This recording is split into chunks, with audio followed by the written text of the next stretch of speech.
En première ligne dans ce dossier, la ministre de la Santé, Agnès Buzyn, bonsoir. Bonsoir Madame Lucet. Merci d'être avec nous. Vous venez de le voir. Certains patients ont tout simplement arrêté de prendre leur traitement et c'est la manière dont le Levothyrox nouvelle formule a été mise sur le marché qui les y a poussés. Est-ce que vous vous sentez responsable de cette situation ? Alors, tout cela date d'avant mon arrivée au gouvernement, donc c'est difficile de me sentir responsable, mais par contre je suis responsable de la gestion d'une crise qui est arrivée évidemment après.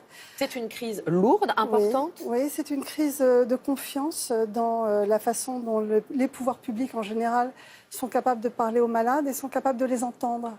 Parce que ce qu'on voit dans votre reportage, c'est que les personnes avec leurs effets secondaires ne se sont pas senties entendues ni par leurs médecins, ni par les autorités. Alors, mais on en arrive à des situations très risquées, des gens qui arrêtent leur traitement, qui mettent leur vie en danger. Oui, c'est très grave. Tous les messages que j'ai essayé de porter à la population ont été surtout retournez voir votre médecin, attendez le temps qu'il y ait une offre diversifiée, elle arrive pour reprendre un médicament avec lequel vous serez plus confortable. Et puis surtout, dès le début, il y avait la solution des gouttes qui a été mise en place dès le mois de juillet pour pouvoir... Alors, des gouttes, il n'y en a pas eu assez. Au départ, c'était que pour les enfants. Les malades ont eu du mal à s'en procurer. Il y a eu la remise sur le marché de l'ancienne formule. Là, pour le coup, c'était en tout début de semaine. Là aussi, problème, il n'y en a pas eu assez dans les pharmacies. Qu'est-ce que vous dites à tous ces patients qui sont tout simplement encore dans l'angoisse et dans le désarroi ?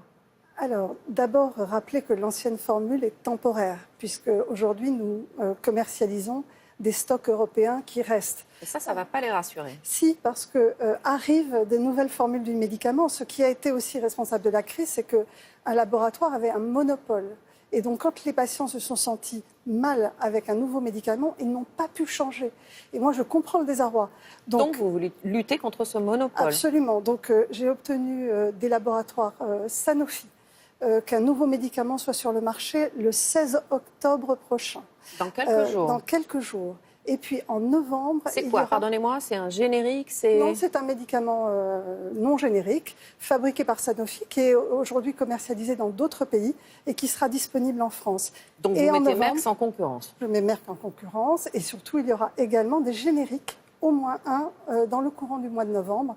Nous sommes en négociation sur les prix. Mais vous avez vu quand même, vous parlez d'un générique du Levothyrox, les problèmes qu'il y a eu en Belgique dans notre reportage, pour arriver à un générique qui ne cause pas trop d'effets secondaires aux patients. Donc vous comprenez que les patients aujourd'hui s'inquiètent des solutions que vous leur proposez à terme. Alors, d'abord, beaucoup des effets secondaires et la plupart des associations de malades, alors pas celles que vous interrogez dans votre reportage, mais d'autres associations de malades sont d'accord. Beaucoup d'effets secondaires sont liés à un dérèglement de la thyroïde. Donc beaucoup d'effets secondaires peuvent disparaître avec le temps lorsqu'on arrive à retrouver le bon dosage. Ensuite, et c'est ce que j'ai entendu de la part de cette association que vous interrogez dans le reportage, c'est que certaines disaient qu'elles avaient des effets secondaires qui persistaient malgré... Absolument. Voilà. Et c'est ça que j'ai entendu. Et ils ont l'impression de ne pas être entendus, justement. Je les ai écoutés parce qu'en une semaine, j'ai réussi à obtenir le retour de l'ancienne formule. Alors après, le temps, évidemment, qu'elle soit disponible en France, il a fallu une quinzaine de jours. Et puis, j'ai obtenu une diversification de l'offre. Nous aurons prochainement 4 médicaments sur le marché. Dans une précédente déclaration qu'on a vue d'ailleurs dans notre reportage, vous avez dit il n'y a ni faute ni fraude. Est-ce que vous maintenez aujourd'hui cette déclaration ? Alors, il n'y a pas d'erreur médicale, si vous voulez. La raison pour laquelle la formule a changé est une raison valable. D'accord, mais il y a une faute quand même vis-à-vis des patients. Si je peux terminer ma phrase, Pardonnez-moi. Il y a une faute d'écoute et il y a une faute d'information. C'est évident que la Belgique, qui a eu à changer aussi de médicaments pour les mêmes raisons, parce que leur ancien médicament n'était pas stable, ils ont décidé de changer de formule, ont réussi à mieux informer les malades. Vous le reconnaissez ? Mais bien sûr, mais en plus c'est facile pour moi de le reconnaître parce que tout ça s'est fait avant que j'arrive. Donc quelque part, je ne me sens pas en responsabilité directe de l'information. Pour autant, la Belgique avait quand même une raison de le faire, c'est que leur nouveau médicament était 30% plus dosé que l'ancien. Et donc la Belgique savait que ça allait entraîner des variations du dosage des gens. Mais puisque vous êtes là aux manettes, vous dites qu'il y a des décisions qui ont été prises avant votre arrivée, mais là, vous êtes aux manettes. Est-ce que vous n'avez pas l'impression qu'on a pris les patients pour des enfants ? en ne voulant pas les informer de ce changement de formule. Est-ce que l'Agence du médicament n'est pas trop paternaliste en France? Alors, bon, d'abord, l'Agence du médicament n'a pas légalement le pouvoir d'informer directement les patients. Ça voudrait dire qu'elle lève le secret médical et qu'elle sait exactement qui prend quoi. Non, mais elle ne peut plus informer les médecins, les vecteurs d'information. Mais ça ne veut pas dire que vous avez tort. Moi, je pense que nous sommes trop paternalistes aujourd'hui avec les patients.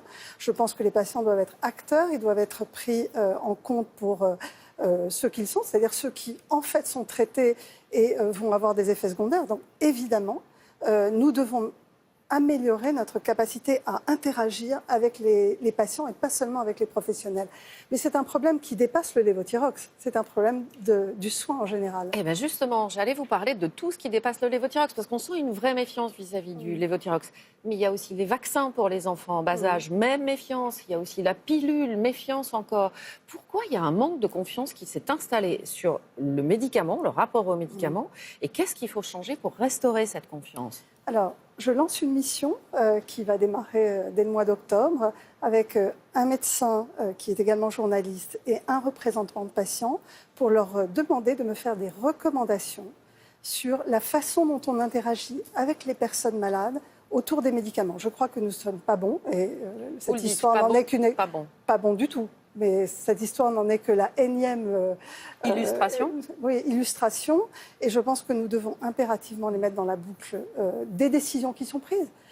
Ils auraient pu être informés dès l'amont quand l'Agence du médicament a pris la décision, par exemple, de changer de formule. C'était en 2015, cette décision. Donc je pense que nous devons les mettre dans les instances de décision, interagir avec eux et être capable de leur parler directement. Aujourd'hui, nous n'avons pas les outils pour le faire. Donc, au XXIe siècle, au temps des réseaux sociaux. C'est bien ça le problème. C'est bien ça le problème. Mais ça va changer. Merci à vous, Agnès Buzyn.